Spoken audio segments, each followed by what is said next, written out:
The old warning had been passed down for so long that most of the younger Velhari did not take it seriously anymore. It was something the elders said around dim hearths when the night cycles were long and the younger ones were restless. Never fly close to the third planet of the yellow star. That was the warning. 7 words. Simple and old and worn smooth by the mouths of 1,000 generations. Elder Sovan still believed every one of them. She was not a fearful creature by nature. In her long life, she had navigated 3 political collapses, 2 border wars, and 1 plague that had swept through the outer colonies and taken almost a quarter of the Velhari population before the healers found a way to stop it. She had survived all of it by being careful, by being patient, and by listening to things that other people dismissed as old stories.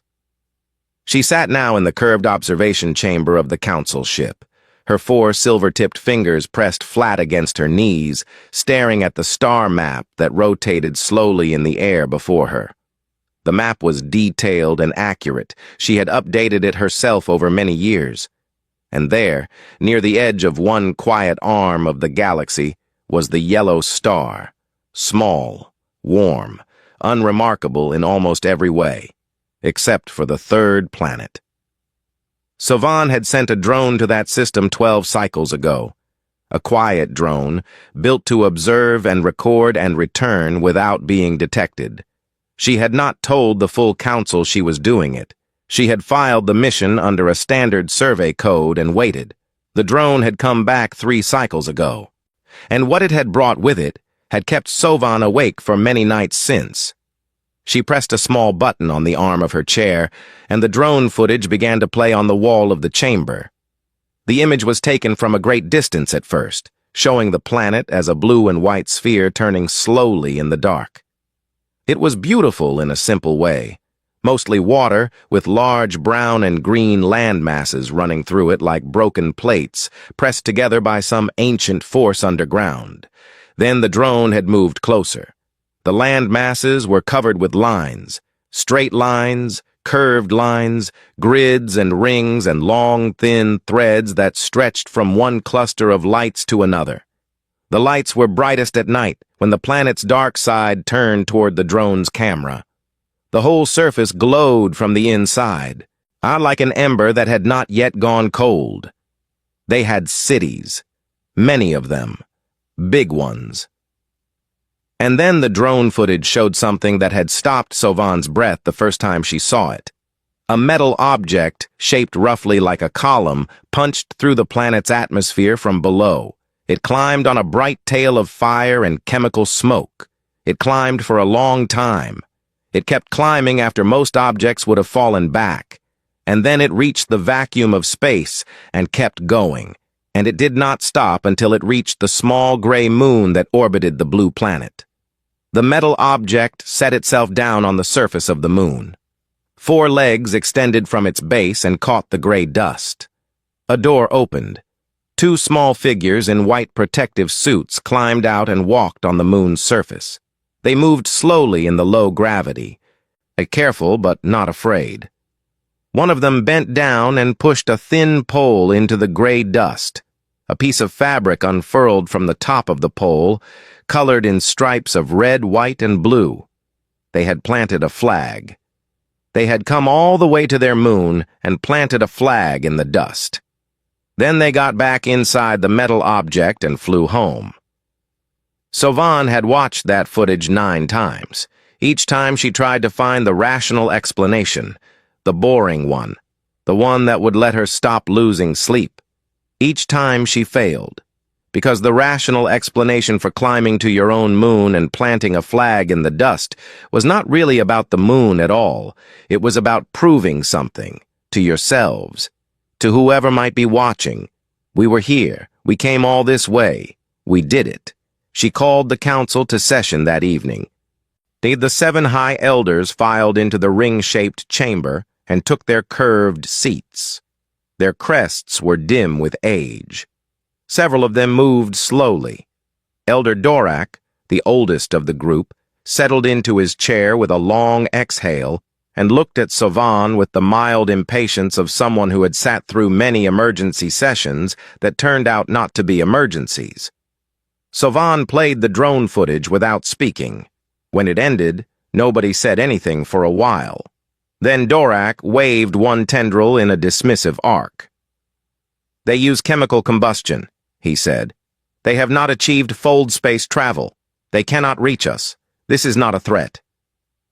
"The old texts do not speak about their technology," Sovan said quietly. She reached into the inner pocket of her robe and produced an archive chip. It was very old, and the casing had gone pale and slightly soft at the edges from age. She pressed it into the reader built into the chamber wall and let the words appear in old Velhari script. The writing was formal and careful, the way people wrote when they knew what they were putting down would matter later. "They do not stop," the text read. "Not for pain, not for loss, not for the cold between stars. They buried their dead and kept moving. They broke their own bodies and rebuilt those bodies with metal and wire and kept moving. They took poison and found ways to turn it into medicine. They took disaster and made it into a lesson. They took death and used it as a reason to go further. Do not let them find you. Because once they have a reason to reach you, nothing in the known universe has ever made them stop." The chamber was very quiet after that. And Dorak's crest had gone a shade paler. "That text," he said slowly, "was written by the Karath." "Yes," Sovan said. "The Karath who were the most advanced civilization in this quadrant 11,000 years ago." "Yes." "The Karath who no longer exist." "Yes," Sovan said again, and she let the silence sit there and do its work. The other council members shifted in their seats. One of the younger elders, a slim figure named Ran, leaned forward with her crest brightening in the way it did when she was processing something difficult. "But the Karath were not destroyed by these beings," she said carefully. "They were destroyed by the Vorath." "That is correct," Sovan said. "But the Karath were watching the humans in the years before the end. They were watching and writing things down. And what they wrote down was not a warning about weapons or warships. It was a warning about something they did not have a word for, something they had never seen in any other species before." "What was it?" Ran asked. Sovan looked at the old text, still glowing on the wall. "Stubbornness," she said, "but bigger than stubbornness. A kind of will that does not know how to recognize an ending. Most species, when they face something large enough, accept that it cannot be overcome, and they change course. They adapt. They find a different path. That is the sensible thing to do. That is what every civilization in our records has done." She paused. "These beings look at the thing that cannot be overcome, and they walk toward it." Nobody spoke. Outside the observation windows of the council chamber, stars burned in their quiet millions. And somewhere out there, close by in galactic terms, a species that had only just learned to reach its own moon was already looking further, already planning the next flag to plant in someone else's dust. Sovan looked at the council and said very calmly, "We need to make a decision before they make it for us." And for the first time in a very long while, Elder Dorak did not argue. The object had been drifting for a very long time before anyone found it. Deep Space Monitoring Station. Farpoint 9 had flagged it as an anomaly 11 days before the exploration vessel Ardent Hope arrived to investigate. The station's report was short and dry in the way all automated reports were. Metallic object, non-terrestrial composition, drifting at the outer edge of the asteroid belt. No power signature, no active transmissions, in dimensions consistent with a small, single-occupant vessel. Lieutenant Dan Calloway read the report 3 times during the 2-day transit to the location. He was not sure what he was hoping to find. In 14 years of deep space work, he had learned to expect the boring explanation first.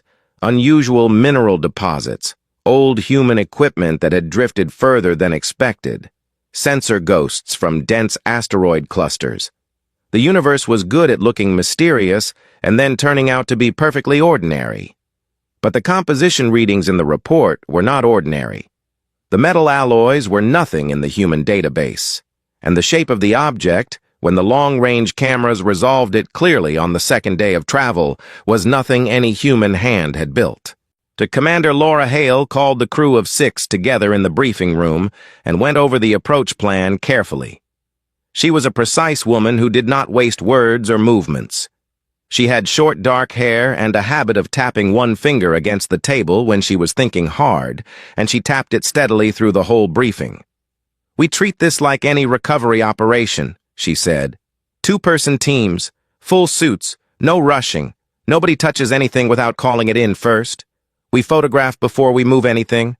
We move nothing we do not absolutely have to move." She looked around the table. "Any questions?"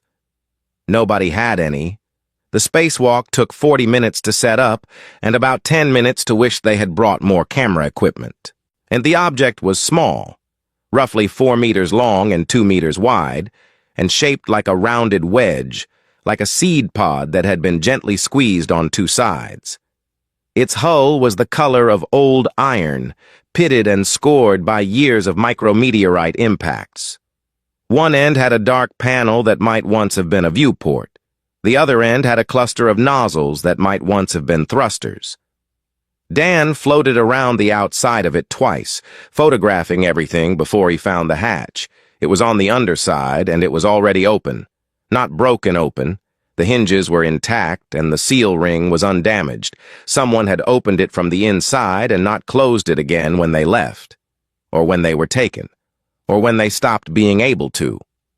He called it in to Commander Hale, who came over and floated beside him for a moment, and both of them looking at the open hatch in the same silence. "Going in," she said. The inside of the vessel was small and dark. Dan's helmet lamp swept across padded surfaces that had gone stiff with cold over the years, a set of controls that meant nothing to him, and a single seat shaped for a body that was not human.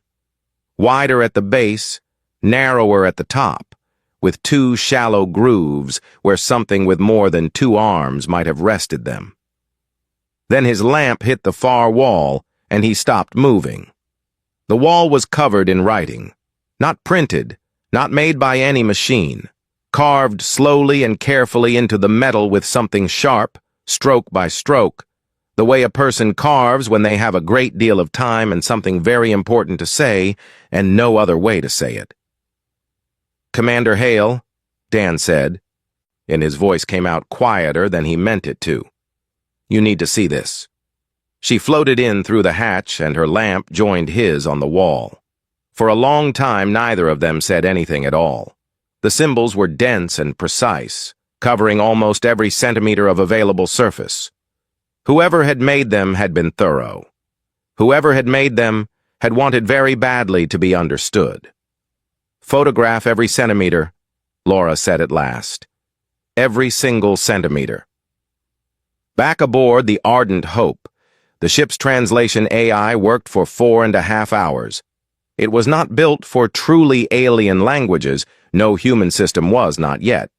But the mathematical structures embedded in the symbol patterns gave it enough of a handhold. The AI flagged its confidence level as moderate, at which in AI terms meant somewhere between educated guess and genuine understanding. Dr. Priya Nair, the mission's xenolinguist, spent another 2 hours going over the AI's work by hand. She was young for her role, 31, with the kind of focused quiet that people sometimes mistook for shyness until they saw her work. She did not come to dinner. She did not answer the 2 messages Dan sent checking on her. When she finally called everyone to the briefing room, it was late into the ship's night cycle, and there were shadows under her eyes. She did not sit down. She stood at the head of the table with a tablet in her hands and looked at the 5 people watching her. "Some of it is too degraded to recover," she said. "The metal was scored in places and some symbols are incomplete, but the core of the message is consistent throughout. I am going to read you what I have, and I want you to let me finish before anyone says anything." She looked down at the tablet. We thought we were alone near the yellow star system. We were wrong. The beings on the third planet detected our survey vessel before we detected them. They sent a transmission. We did not respond. Our protocol was observation only. They sent another transmission. And another. On the 15th attempt, they did not send a transmission. They sent a vessel instead. Not a weapon. A vessel. With a living crew.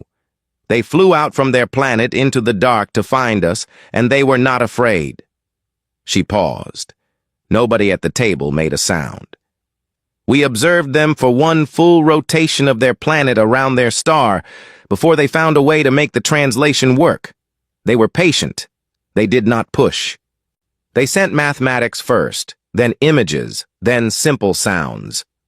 When one of our crew members became ill from a bacterial infection in our food supplies, they noticed the change in our activity patterns, and they sent medicine across in a sealed container attached to a small unmanned vehicle. We did not ask for it. They simply sent it. Dan looked at the table surface. He was not sure why he was looking at the table. He did not want to look at anyone else's face right now. When our provisions ran low, they sent food, again, without being asked. When one of our crew died, equipment failure not their doing, they watched our mourning ceremony on their long-range cameras, and then they sent a message. The message took 3 days to translate. It said, "We are sorry for your loss. We know you are far from home.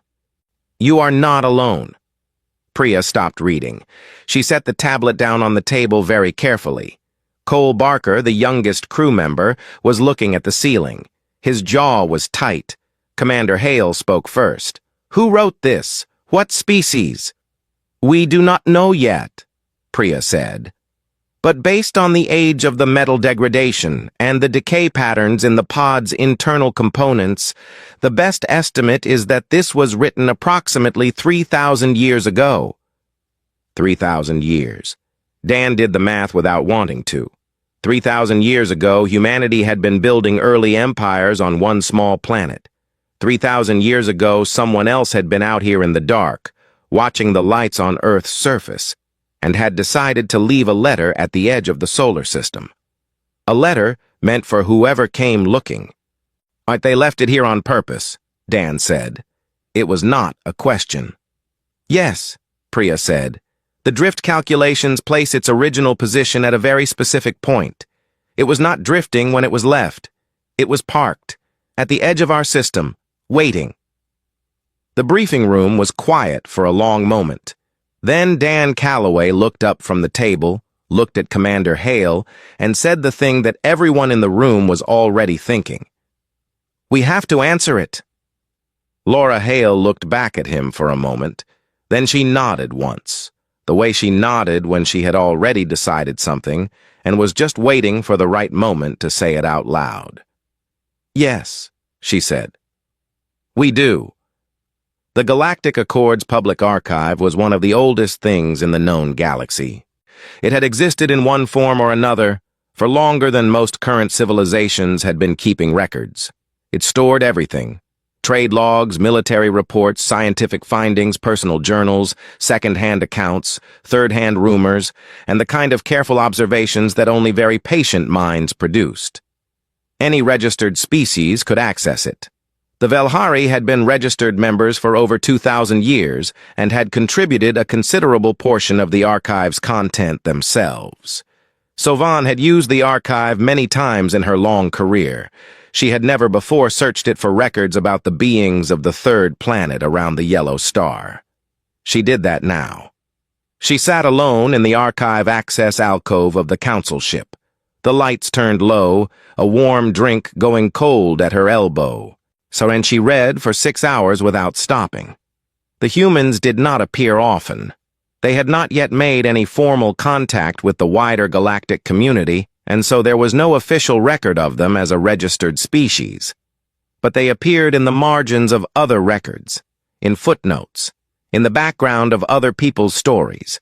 And those appearances, read one after another, built a picture that was not what Sovan had expected. The first record she found was a Draenei merchant log from 43 years ago. The merchant, A trader named Osiv, who ran a small cargo route through the outer systems, had experienced a catastrophic engine failure while passing through the outer reaches of human-controlled space. The region was uncharted at the time, and the nearest registered rescue service was over a week away. Osiv had sent out a distress beacon and begun calculating how long his life support would last. Before he finished the calculation, a human ship appeared. It had been in the area running a standard patrol. The humans called it a Coast Guard vessel, a concept that the Velhari archive translator noted was derived from their practice of protecting travel routes along their planet's water coastlines, extended now to space. The crew of the vessel had detected the beacon and come immediately. Osiv noted in his log that they arrived faster than he thought possible given the distances involved, which suggested they had pushed their engines harder than was strictly safe to do so. They pulled his crew aboard. They fed everyone. They spent 3 days making repairs to his cargo ship using parts from their own supply stores. And they would not accept payment. When Osiv insisted, the human captain, a broad-shouldered man named Gary Weston, had waved the offer away and said, according to the translation, something along the lines of, "You needed help, and we had it. That's all this is." Osiv's log ended that entry with a single line that Sovan read twice. "I did not know what to do with this. Nothing in my experience had prepared me for it." The second record was a Thun military report from 61 years ago. The Thun were not a warm species. They were large, heavily built, and their civilization had been built on a long history of territorial conflict. Their military reports were written in a clipped and aggressive style that the archive translated faithfully. The report described an encounter with what the author called, with evident irritation, a primitive human warship of unusual behavior. A Thun patrol vessel had drifted into a disputed boundary region. The Thun claimed it was an error of navigation, though the archive's margin notes from a Draenei observer suggested this was unlikely. A human ship had intercepted them. The human captain had opened a communication channel immediately. The Thun commander had expected a confrontation. He had prepared a formal territorial challenge in response. What he received instead was a question. The human captain asked if everyone aboard the Thun vessel was all right. The Thun commander, apparently thrown completely off his prepared response by this question, had defaulted to aggression and issued a threat. The human ship had not fired, it had not retreated, and it had held its position, and the human captain had come back on the channel a moment later and said, and this was the part Sovan read 3 times, "I heard you, I just don't think you mean it. So I'm going to stay here until we find a better way to talk about this." The standoff had lasted 4 hours. It ended without violence. The Thun vessel withdrew. The human ship did not pursue. The Thun report's author wrote at the end, "The behavior of the human vessel was outside all standard engagement models and could not be predicted or countered by existing doctrine. Further study recommended."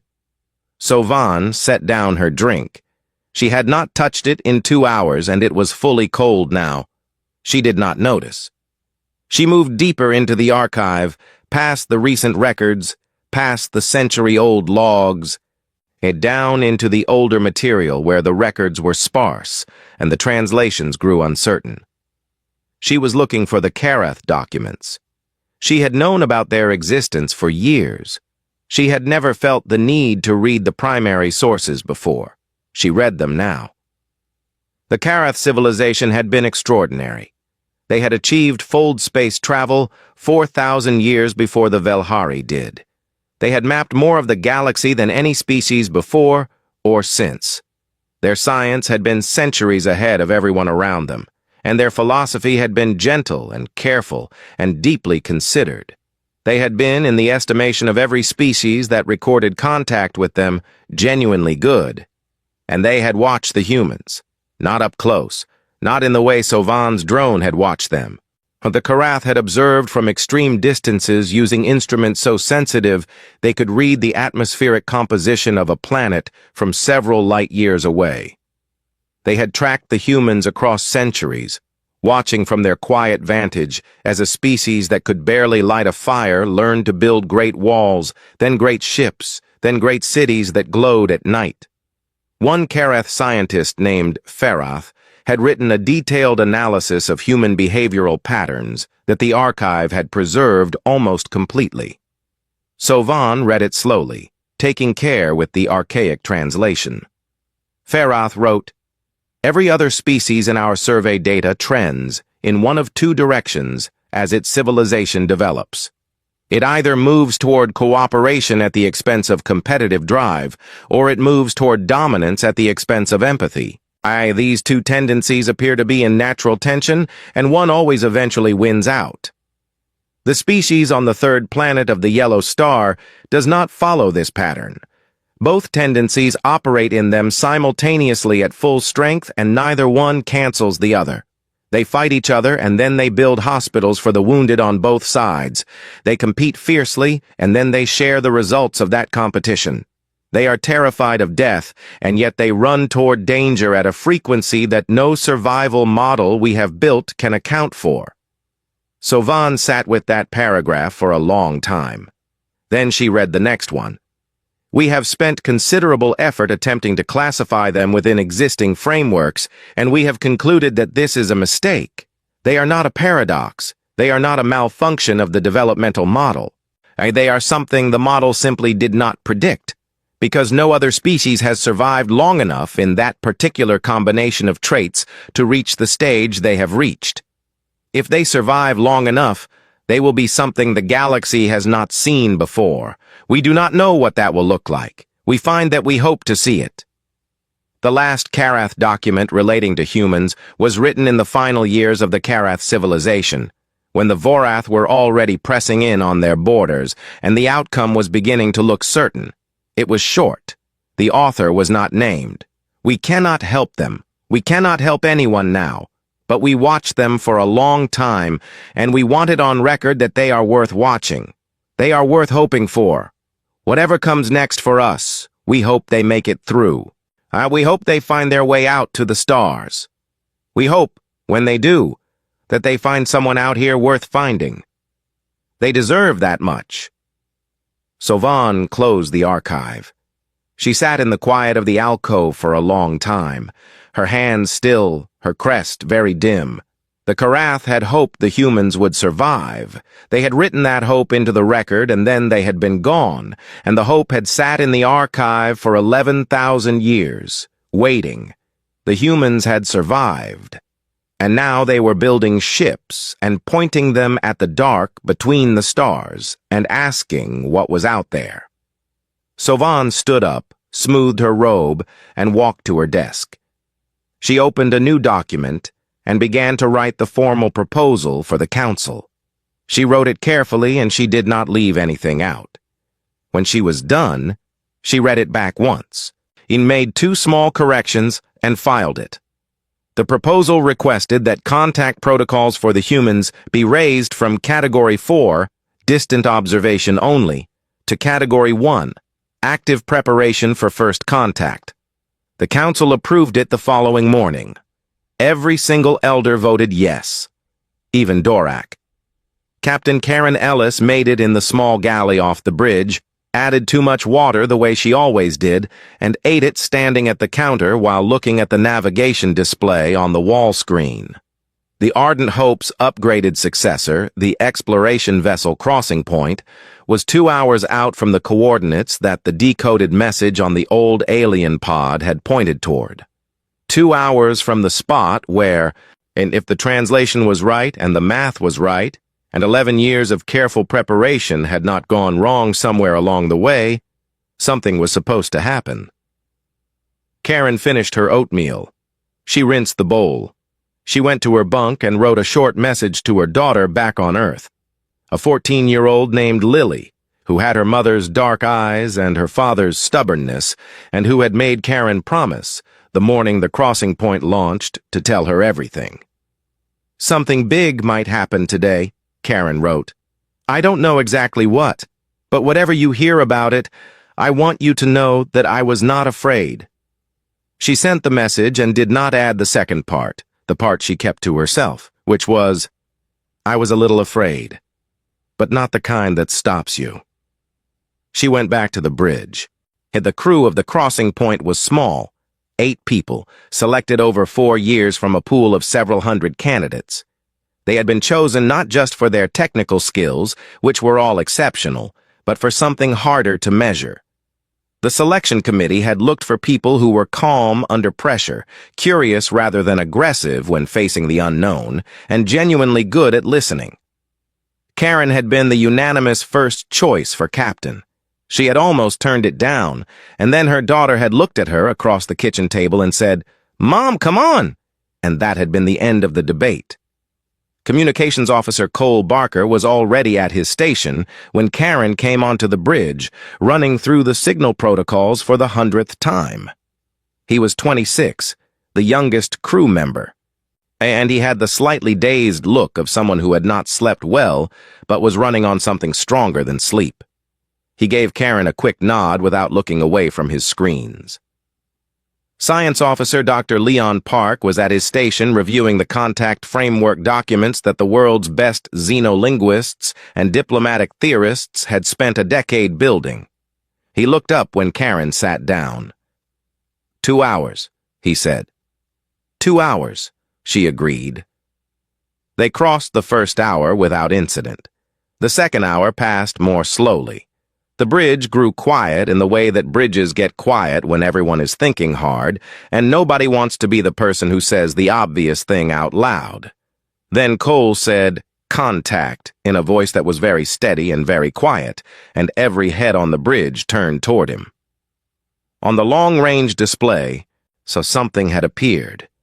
It was large, roughly 3 times the size of the crossing point, shaped like an elongated crescent, its hull a deep blue-gray that caught the light of the distant sun in slow, metallic ripples along its surface.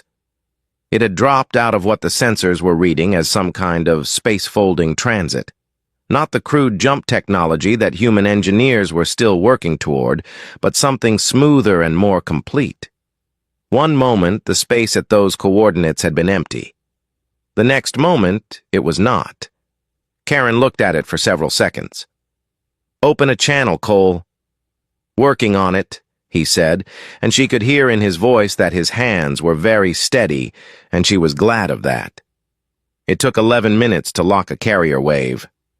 It took another 4 minutes before the translation buffer produced anything the human side could read. 11 years of preparation had gone into that translation buffer. Every scrap of the alien language from the carved pod wall, every mathematical pattern, every repeated symbol cluster fed into a system that had been refined and tested and refined again until the linguists were as confident as they could be without ever having spoken a real word with anyone on the other side. The first message came through as text on Cole's screen. He read it once, then read it aloud to the bridge. "We were not certain you would come out to meet us."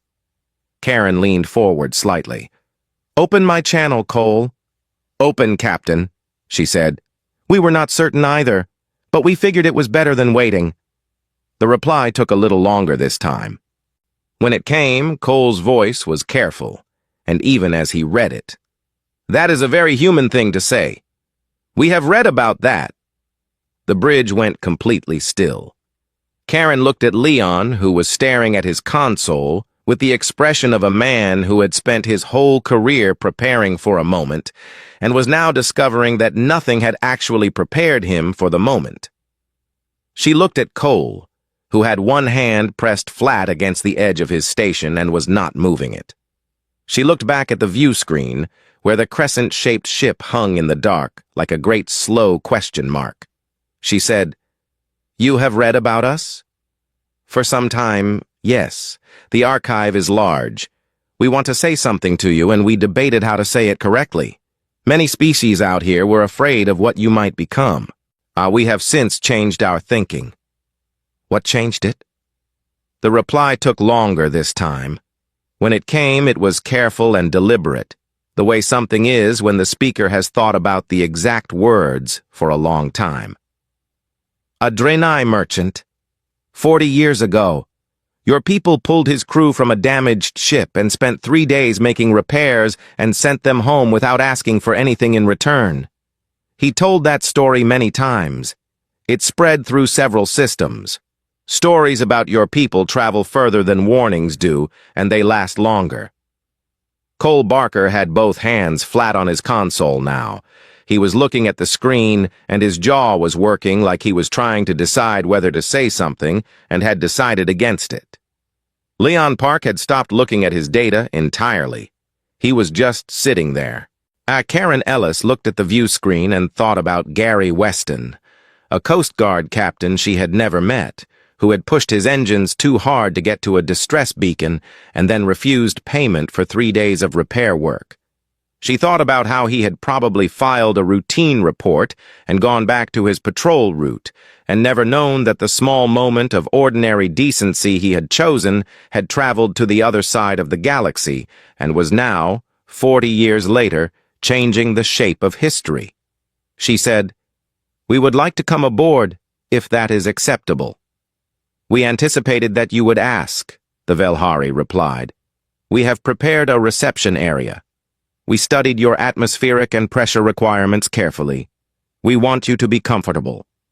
"That is very kind." "It is the least we could do," the voice said. And then there was a pause before the last part came through, and Karen would think about the timing of that pause many times in the years that followed. For the people the Karath hoped would survive. The bridge of the crossing point was silent for a full 10 seconds. Then Karen Ellis stood up from her chair, straightened her uniform, and looked at her crew. At Cole with his hands still flat on the console, at Leon with his data forgotten, at the 6 other people who had crossed a very long distance to stand at this exact point in time. "All right," she said. Her voice was calm and clear and carried no trace of the thing she was keeping to herself. "Let's go meet our neighbors." And she walked toward the docking corridor, and her crew fell in behind her, and none of them looked back. Elder Savan had prepared for this for a long time, or she had read every available account of human behavior, human customs, human ways of standing and speaking and showing respect. She had studied the way their faces moved when they felt things strongly, the particular shape of a human smile, the way the skin around their eyes changed when what they were feeling was real rather than performed. She had learned the gesture of an open hand, which meant in their culture, something close to I have no weapon, and I mean no harm. She had practiced the pronunciation of several human greeting phrases until the translator at her collar no longer needed to do the heavy lifting. She had prepared for many possibilities. Standing in the blue-lit reception chamber of the Velhari vessel, with her council arranged in a formal greeting arc behind her and the docking umbilicals sealed and pressurized and ready, she ran through those possibilities one more time. She had prepared for humans who were cautious, humans who were aggressive, humans who were overwhelmed by the size of the moment and stumbled over their words, humans who tried to make everything into a negotiation immediately. She had not prepared for Karen Ellis. The docking umbilical door opened, and the human captain walked through it and stopped just inside the chamber entrance. She was not tall, by human standards. Savan had studied enough images to know that, but she stood as if she were taller than she was, the way people stand when they are used to rooms looking to them for direction. She had 4 crew members behind her, a young man with careful eyes, an older man with a data tablet tucked under one arm, and 2 others who were looking around the chamber with the wide, alert attention of people who are trying to see everything at once. Karen Ellis looked at the blue light on the curved walls. She looked at the organic architecture, the gentle angles that the Velhari preferred to sharp corners.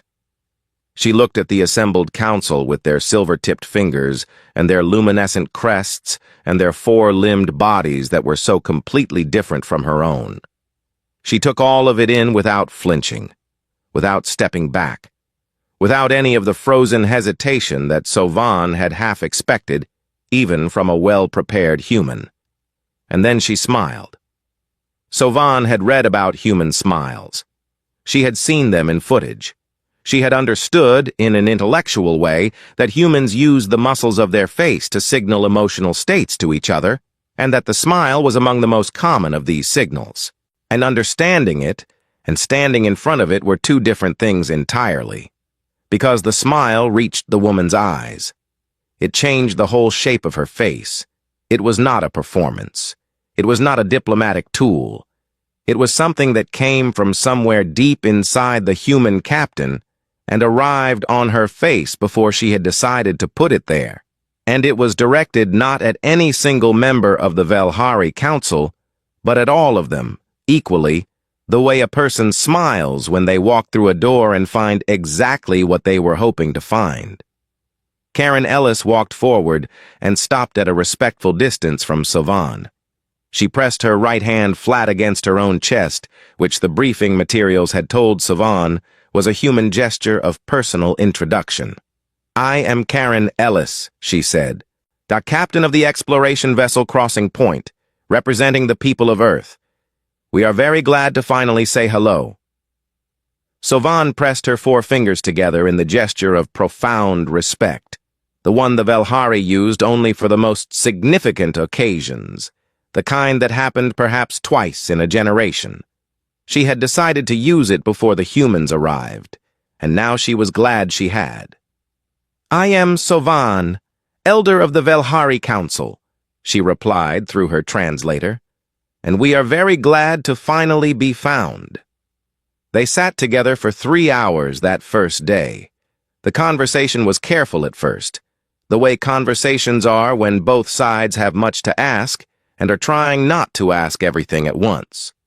There were questions about governance, about population, and about technology levels and territorial boundaries, and the long history of how the Velhari had come to be where they were. Karen answered clearly and without evasion, and she asked her own questions in return with a directness that the council found refreshing. Most first contact scenarios in the archive involved a great deal of cautious circling before anyone said anything of substance. Karen Ellis asked about the archive within the first 20 minutes. "The message in the old pod mentioned a Draenei merchant," she said. "You mentioned him when we were on the channel. How did his story reach you?" "The Draenei trade network is large," Sovan said. "Stories move through trade networks the way water moves through rock, slowly, but they get everywhere eventually. His story reached the Velhari Council through a secondary route, via a species called the Heron, who trade along the boundary of your system. We began keeping a more careful record of your people after that." Karen nodded. She was quiet for a moment. Then she said, "He never knew, did he? Gary Weston. He never knew that story went anywhere." "Almost certainly not," Sovan said. Karen looked at the table surface. Something moved in her expression that Sovan could not fully read. Then she looked up and said, "That seems about right, honestly. The people who do those things usually don't know." Food had been arranged on a long table along one side of the chamber, human provisions brought from the crossing point in sealed containers, and Velhari nutrient preparations arranged beside them. The formal session gave way to something less structured around the second hour, and people began drifting toward the table in ones and twos. Dr. Leon Park, the science officer, Sovan had learned, tried a Velhari food crystal and stood motionless for a full minute while the cold mineral taste spread through his mouth. Then he turned to the young Velhari delegate standing nearest to him, a junior navigator named Tive, and said with complete sincerity that it tasted like very cold grapefruit.